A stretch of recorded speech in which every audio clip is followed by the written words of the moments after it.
देखिए, हमने ये देखा था कि पॉजिटिव चार्जेस जिस डायरेक्शन में फ्लो करते हैं, करंट की डायरेक्शन वही होती है। दूसरा हमने देखा था कि नेगेटिव चार्जेस जिस डायरेक्शन में फ्लो करते हैं, करंट की डायरेक्शन उसकी अपोजिट होती है। और तीसरा रूल हमने ये देखा था कि डिफ्लेक्शन जिस डायरेक्शन में होता है, फोर्स भी उसी डायरेक्शन में लगती है। डिफ्लेक्शन लेफ्ट की तरफ हो रहा है तो फोर्स उसी डायरेक्शन में लगेगी। डिफ्लेक्शन अगर राइट की तरफ हो रहा है तो फोर्स राइट की तरफ लगेगी।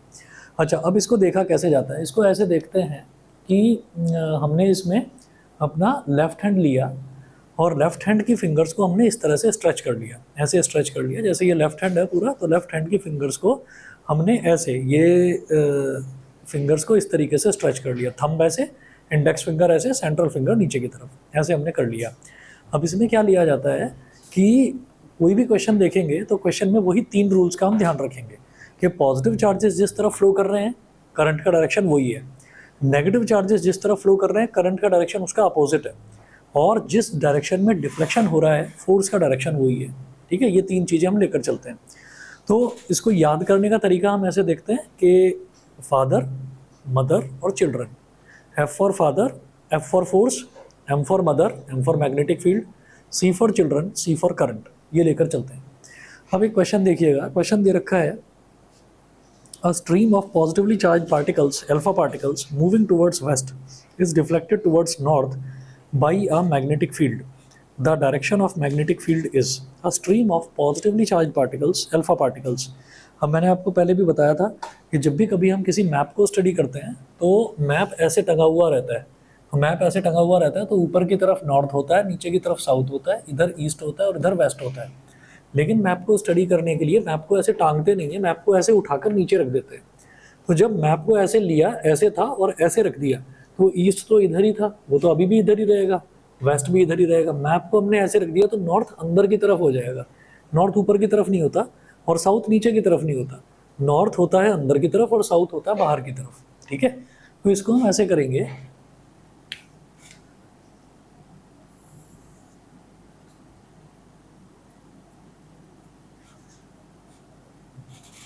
ये ईस्ट हो गया, ये वेस्ट हो गया,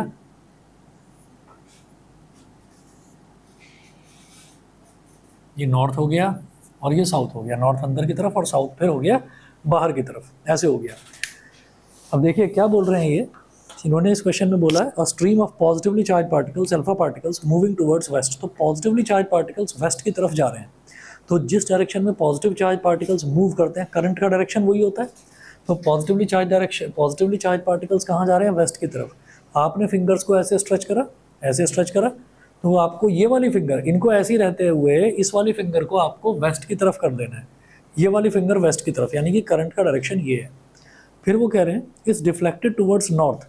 डिफ्लेक्शन जिस डायरेक्शन में होगा, फोर्स का वही डायरेक्शन होगा। तो यानी कि अंदर की तरफ होना चाहिए थंब, क्योंकि नॉर्थ कहाँ है? अंदर की तरफ। तो इस फिंगर को इधर करते हुए और थंब को अंदर कर दो, फिंगर को इधर रखते हुए।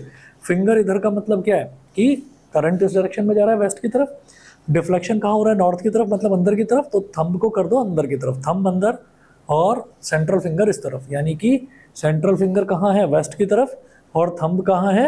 अंदर की तरफ। इसका मतलब इंडेक्स फिंगर कहाँ पर इंडिकेट कर रही है? ऊपर की तरफ, यानी कि जो मैग्नेटिक फील्ड है वो अपवर्ड्स है।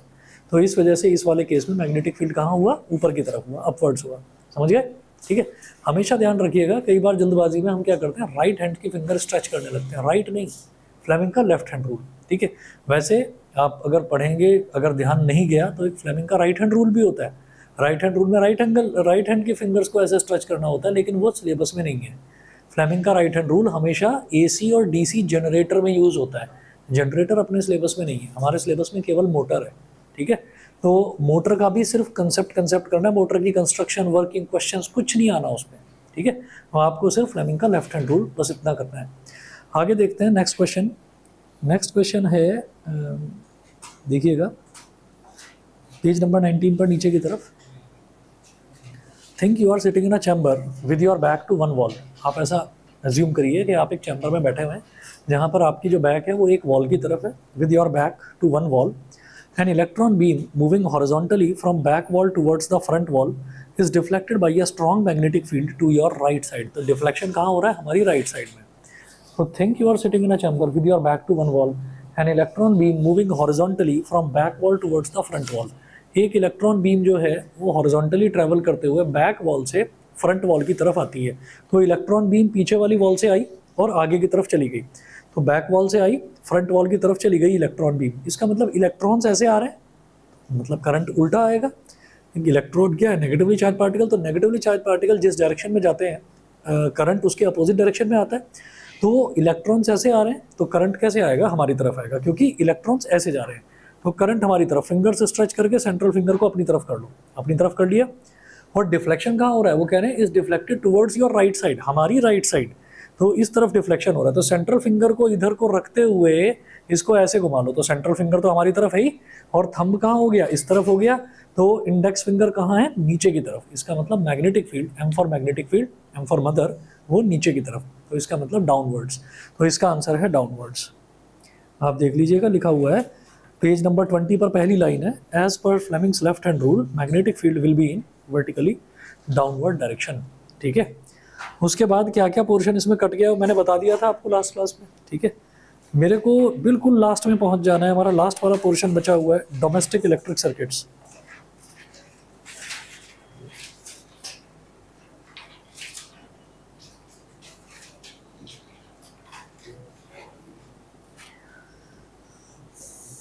पेज नंबर 31 पर है domestic electric circuits. Domestic electric circuits का मतलब क्या है कि हम जो घरों में, जो हमारे घरों में जो इलेक्ट्रिकल सर्किटरी है, घरों में जो वायरिंग हो रखी है, वो किस तरीके की वायरिंग है, उस वायरिंग को देखकर भी क्या कुछ समझ में आता है, वो भी बताते हैं क्या समझ में आता है उसको देखकर। अगर कभी भी आपने घर में वायरिंग होते हुए देखी हो, या मान लीजिए जैसे ये स्विच बोर्ड है या पीछे स्विच बोर्ड है, कभी भी आप अगर स्विच बोर्ड को खुला हुआ देखेंगे तो उस खुले हुए स्विच बोर्ड में आप ये देखेंगे कि फ्लैट्स में एक चीज़ का ध्यान रखा जाता है, अर्थिंग का बहुत ज़्यादा ध्यान रखा जाता है। ठीक है ना, अर्थिंग क्या होती है, अर्थिंग का मतलब होता है कि किसी भी चीज़ को मतलब इलेक्ट्रिक शॉक से बचाने के लिए हम ग्राउंड में सीधा कनेक्ट कर देते हैं एक वायर को, तो उसको अर्थिंग बोलते हैं। तो 3 तरीके की वायर होती है। एक वायर होती है जो जिसको क्या बोलते हैं, अर्थ वायर। ठीक है, वो होती है ग्रीन कलर की। एक वायर होती है लाइव वायर, वो होती है रेड कलर की। एक वायर होती है न्यूट्रल वायर, वो होती है ब्लैक कलर की। ये 3 तरीके की वायर्स होती हैं। अच्छा, अब जैसे आपने सॉकेट देखा होगा, ठीक है, तो अगर मान लीजिए हम किसी भी इसकी बात करें, कोई भी अडेप्टर है मान लीजिए हमारे पास, जैसे मान लो ये अडेप्टर ही है ना, तो इस अडेप्टर में मेरे को ना 2 टर्मिनल दिखाई दे रहे हैं, एक ये है और एक ये है। तो एक इन दोनों में से एक लाइव होगा और एक न्यूट्रल होगा। और आपने देखा होगा कि तीसरी टाइप का भी होता है, एक तीसरा भी होता है। तो वो जो तीसरा वाला होता है वो जनरली ऐसी डिवाइसेस में होता है जिनकी रेसिस्टिविटी बहुत ज़्यादा होती है। ठीक है, जिनका रेसिस्टेंस बहुत ज़्यादा होता है, जैसे कि इलेक्ट्रिक गीज़र हो गया, फ्रिज हो गया, माइक्रोवेव ओवन हो गया, एसी हो गया। तो इनका रेसिस्टेंस बहुत ज़्यादा होता है, तो वहाँ पर इलेक्ट्रिक शॉक का खतरा ज़्यादा होता है। तो इसलिए वहाँ पर एक तीसरा पिन भी होता है, दैट इज़ फॉर अर्थ। अच्छा, अब जो ये 2 टर्मिनल्स हैं लाइव और न्यूट्रल, इन 2 टर्मिनल्स के बारे में समझ लेते हैं जरा।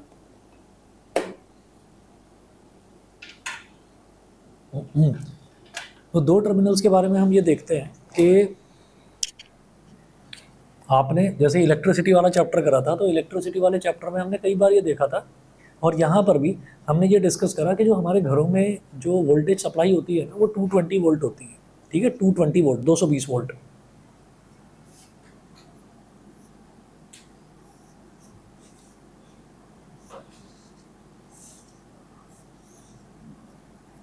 अब ये रेसिस्टेंस है, मान लीजिए फ़ैन है, भाई घरों में फ़ैन तो यूज़ होता ही है, तो फ़ैन है।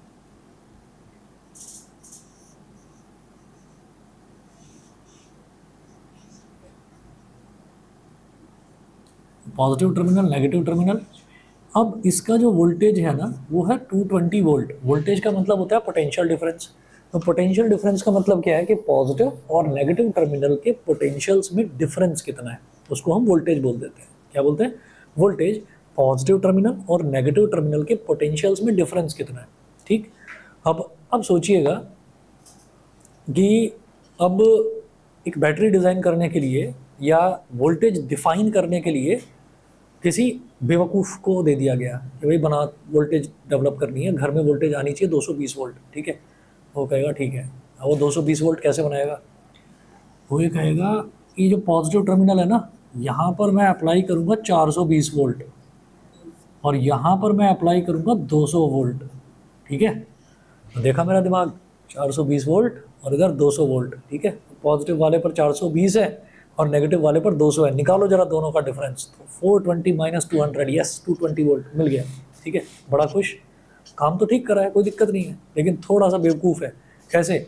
अरे इन दोनों का डिफरेंस चाहिए तो 420 वोल्ट पर भी तुमको एक अच्छा खासा वोल्टेज का सोर्स लगाना पड़ेगा, बड़ा वोल्टेज सोर्स लगाना पड़ेगा। 200 वोल्ट पर भी एक 200 वोल्ट की बैटरी लगानी पड़ेगी, दोनों का डिफरेंस होगा तभी तो 220 वोल्ट आएगा जो घरों में सप्लाई होती है। अच्छा, मैंने ये अडेप्टर दिखाया था आपको, ये अडेप्टर दिखाया था। अब इस अडेप्टर में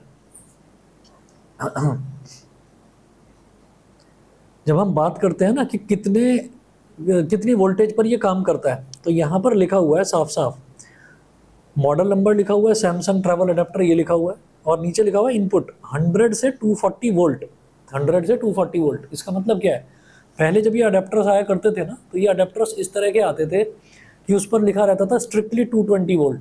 अब ग्लोबलाइजेशन का ज़माना है, ठीक है, आज एक दिन पूरा भी नहीं लगता, ठीक है। सुबह आप बैठेंगे, शाम को लंदन पहुंच जाएंगे, कई फ्लाइट्स ऐसी भी हैं दोपहर में पहुंच जाएंगे। तो आजकल ग्लोबलाइजेशन का दौर है, कई लोग ऐसे भी हैं कि भाई नाश्ता लंदन में करते हैं, डिनर कर लिया यहाँ पर इंडिया में आकर, है ना। तो अब वो बार बार जाकर, अरे मैं ना, मेरा फ़ोन डिस्चार्ज हो गया, मेरे को जरा चार्जर दे देना भाई, ये ना इंडिया वाला ले आया, लगेगा नहीं यहाँ। तो यहाँ पर देखिए साफ साफ मेंशन है 50 से 60 हर्ट्ज लिखा हुआ है, और 100 से 240 वोल्ट। दुनिया के किसी भी कंट्री में चले जाओ, 100 वोल्ट से 240 वोल्ट तक की जितनी भी वोल्टेज आएगी सबको सपोर्ट करेगा। इंडिया में 220 वोल्ट रहती है, ठीक है। तो 220 वोल्ट जो है वो स्टैंडर्ड वोल्टेज है इंडिया में। तो अब किसी ने कहा कि यहाँ तो 420 दे दिया, यहाँ पर 200 वोल्ट दे दिया, तभी आया एक समझदार, उसने कहा कि भाई दो अलग अलग बैटरी क्यों वेस्ट कर रहे हो आप, ये जो पॉजिटिव वाला टर्मिनल है, यानी कि हायर वोल्टेज वाला जो टर्मिनल है, इस पर 220 दे दो ना, इस पर 220 वोल्ट दे दो, ठीक है, और इस वाले पर 0 वोल्ट दे दो। आपको तो डिफरेंस ही है ना 220 वोल्ट का, तो आपका तो दोनों तरफ से जो है बचत ही बचत हो रही है। आपकी इधर वाली बैटरी तो पूरी बच गई, 200 वोल्ट की जो बैटरी लगानी पड़ती, हाँ भाई ये तो सही बात है, और इधर वाली जो है ये 420 की लगानी पड़ती है, यहाँ सिर्फ 220 की लगानी पड़ रही है, आउटपुट वही मिल रहा है आपको। तो फिर सबने कहा कि हाँ ये तो अच्छी बात है, तो ठीक है ना। तो फिर अब इसमें क्या हुआ कि सारा वोल्टेज एक ही तरफ दे दिया, तो इसको क्या बोलेंगे, इस वाले टर्मिनल को बोलेंगे लाइव,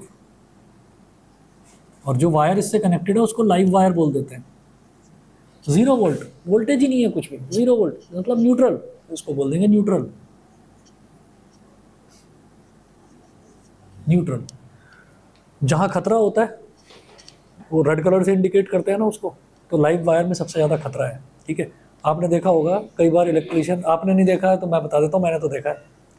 हमारे यहाँ आते थे एक इलेक्ट्रीशियन, गुल्लू भैया, गुल्लू नाम था उनका। तो गुल्लू भैया आते थे घर में, कुछ भी प्रॉब्लम हो जाती थी ठीक करने आते थे। तो पता क्या कहते थे हमको, मेरा भाई छोटे छोटे थे, कहते लोहे का हो गया हूँ मैं, लोहे के साथ काम कर करके बहुत मजबूत हूँ, करंट भी नहीं लगता मुझे। अच्छा दिखाऊँ? मैं दिखा दो भैया। तो क्या करते थे, तार छीला दांत से, ऐसे छील दोगे भैया, हम तो नहीं छील पाएंगे, देखा हो गया हूँ ना लोहे का, दांत से भी पकड़ देता हूँ कुछ नहीं होता, और ये देख अभी हाथ से कर दूंगा कनेक्ट, है ना, अरे स्विच ऑन कर दे, हाथ से कर दूंगा कनेक्ट। धीरे धीरे जब बड़े हुए तब समझ में आया गुल्लू भैया तो हमें पागल ही बना रहे थे अब तक। क्यों? कभी भी याद आया, कभी भी उन्होंने रेड वाले तार को हाथ से नहीं पकड़ा, ब्लैक वाले को पकड़ा। ब्लैक वाला क्या होता है, न्यूट्रल होता है, न्यूट्रल में कभी करंट लगता ही नहीं है, ठीक है ना, न्यूट्रल में कभी करंट नहीं लगता। और बच्चे, अरे भाई गुल्लू भैया में बहुत पावर है भाई, गुल्लू भैया तो करंट वाला वायर भी पकड़ लेते, करंट नहीं लगता उनको। रेड वाला तो पकड़ कर दिखाओ, पता चल जाएगा, ठीक है। तो वो धीरे धीरे वो बच्चों को बेवकूफ़ बनाने के लिए लोग बता देते हैं, लेकिन आप कभी ये मतलब प्रैक्टिकल मत करना, क्योंकि दोनों वायर होते कॉपर के हैं। बाई चांस किसी लल्लू ने ऐसी कनेक्शन कर रखी हो उसके अंदर कि रेड वाले में ब्लैक वाला और ब्लैक वाले में रेड वाला कर रखा, और आप बन जाओ वहाँ वो सर्कस फिल्म का कौन था वो, रणवीर सिंह, है ना, जिसको करंट नहीं लगता था, वो किसी को छूता था तो उसको करंट लग जाता था, है ना। तो वो काम आप मत कर देना। पता चला कि नहीं सर ने बोला था ब्लैक पकड़ना है, पता चला ब्लैक में ही सारा करंट आ रहा है, रेड वाला उल्टा कनेक्शन दे रखा है।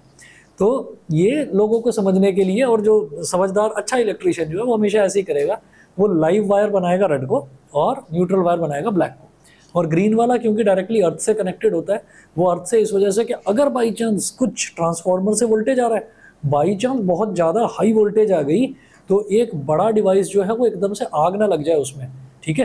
तो उससे बचाने के लिए वो जो अर्थ वाला वायर होता है ना, वो डायरेक्टली ग्राउंड में कनेक्टेड होता है। ग्राउंड का मतलब, ग्राउंड जो है, ग्राउंड सारा का सारा कितना भी बड़ा करंट, कितना भी ज़्यादा से ज़्यादा वैल्यू क्यों ना हो करंट की, वो उसको एब्जॉर्ब कर लेता है। और इसी वजह से आप नोटिस करेंगे कि जितने भी बड़ी बड़ी सोसाइटीज़, यहाँ तो सोसाइटी बनी हुई है, मुझे लग रहा है 100 से ज़्यादा होंगी यहाँ सोसाइटी, या हो सकता है उससे भी ज़्यादा हो। कई तो ऐसी हैं जिनका नाम भी नहीं सुना, अगर लिखने बैठ जाए ना, ढूंढने चले जाएं, अच्छा यहाँ भी सोसाइटी है, अच्छा यहाँ भी है, यहाँ भी है, यहाँ भी है, बनती जा रही है, बनती जा रही है।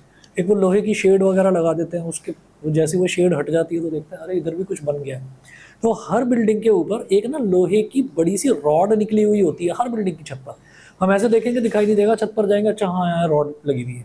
वो रॉड इस वजह से लगी हुई है कि अगर कभी भी गलती से भी कुछ बिजली जो गिरती है ना, थंडर, अगर वो कभी गिर जाए किसी भी बिल्डिंग के ऊपर, तो वो जैसे ही गिरेगी तो गिरने के बाद बिजली क्या ढूंढती है, कंडक्टर ढूंढती है।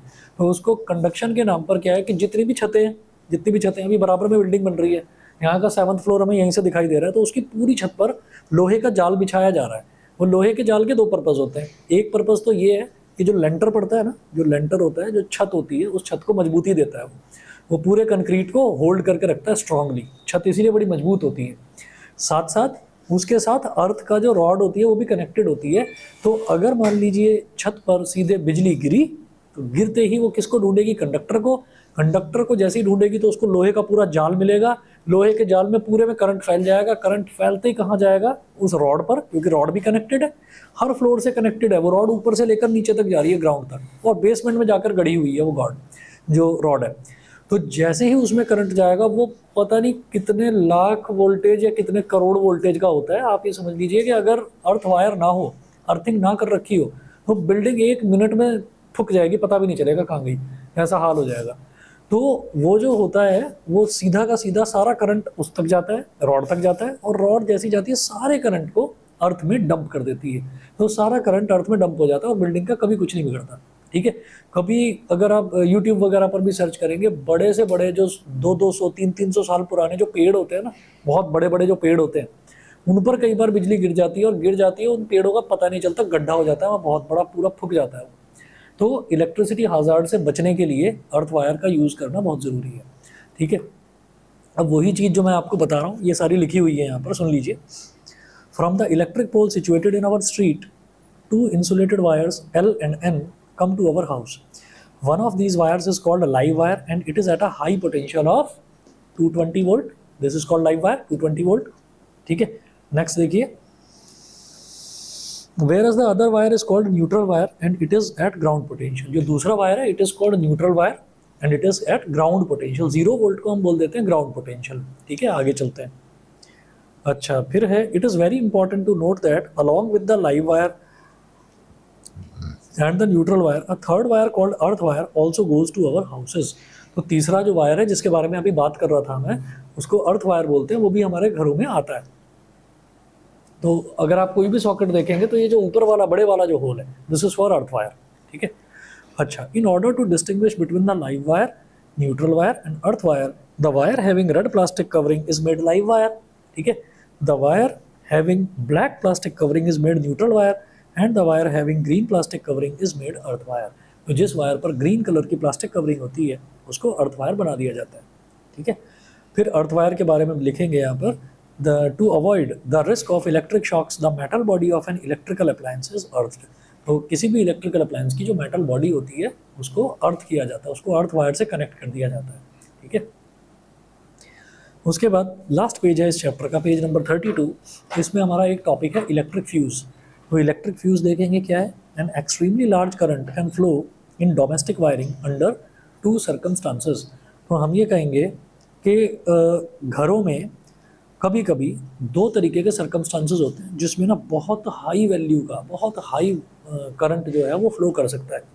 तो पहला क्या है, शॉर्ट सर्किटिंग, और दूसरा क्या है, ओवरलोडिंग। शॉर्ट सर्किटिंग क्या होता है, शॉर्ट सर्किटिंग ये है कि हमारा लाइव वायर और न्यूट्रल वायर दोनों के दोनों कनेक्ट हो गए। ठीक है।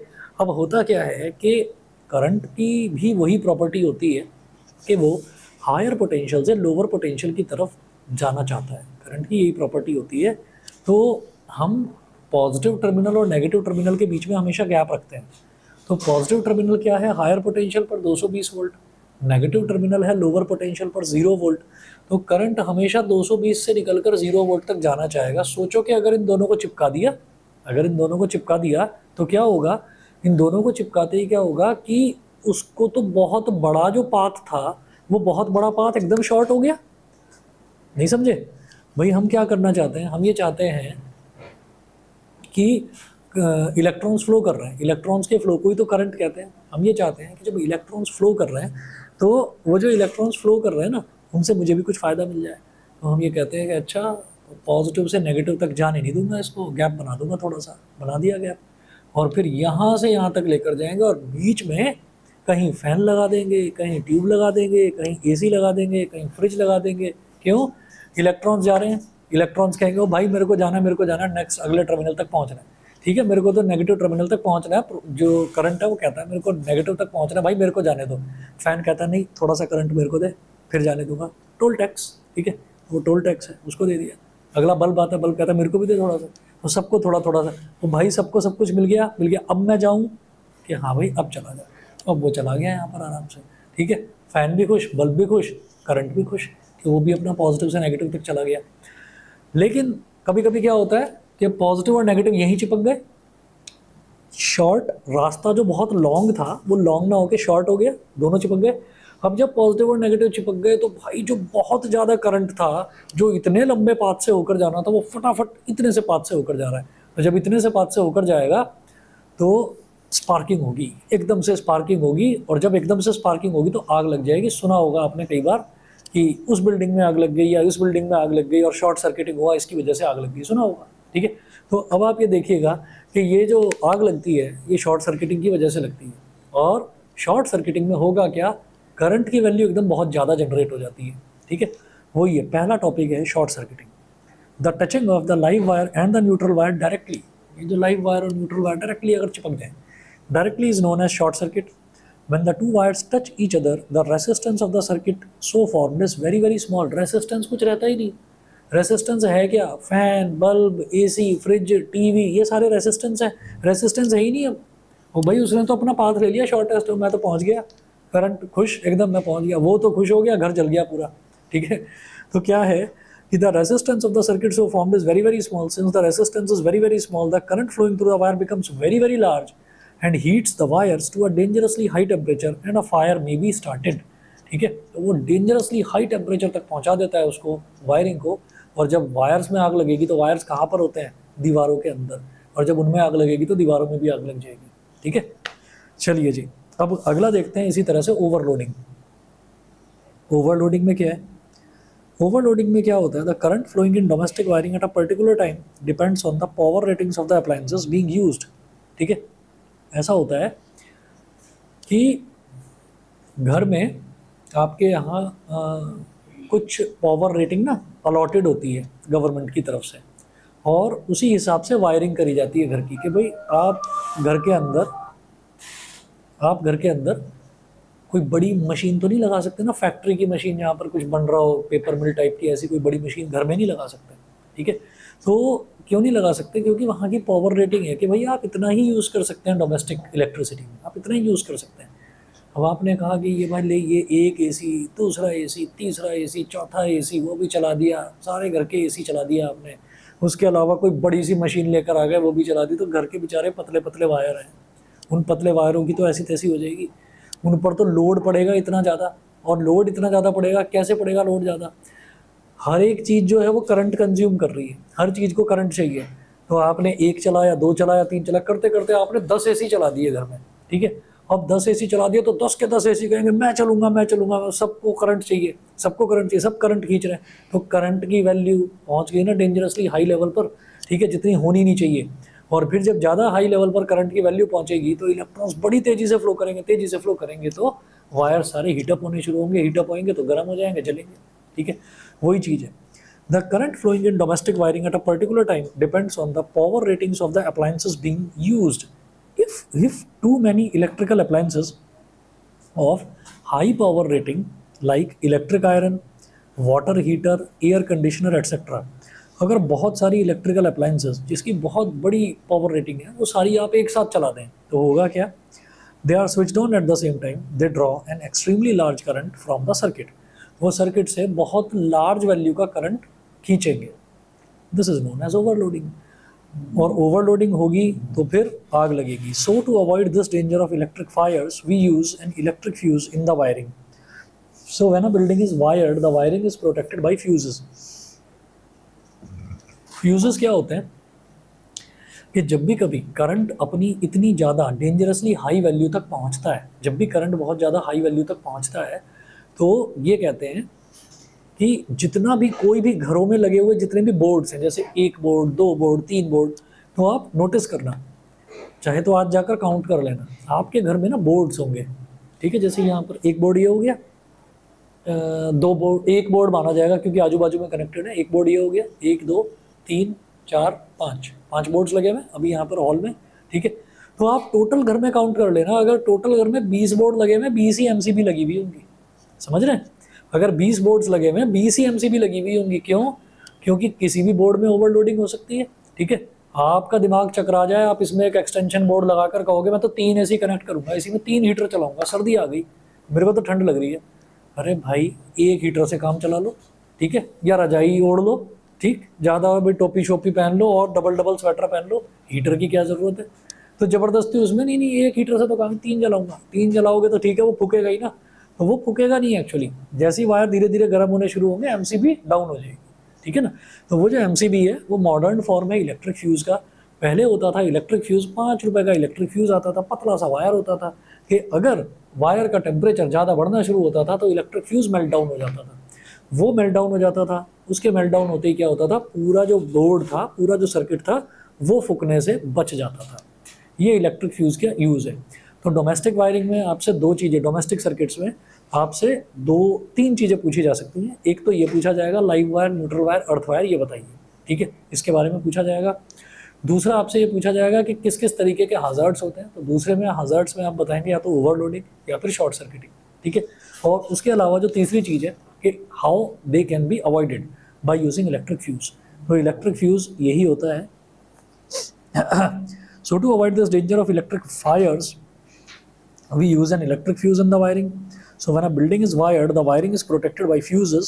A fuse is a safety device having a short length of thin tin plated copper wire having low melting point which melts and breaks the circuit if the current exceeds a safe value.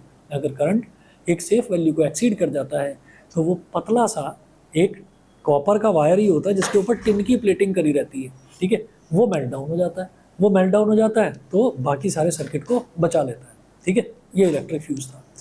ये आपका chapter खत्म होता है। अब इसके बाद मैं दूसरा चैप्टर शुरू करूँगा, कार्बन, ठीक है। बस 2 मिनट वेट करिए, अभी आ रहा हूँ।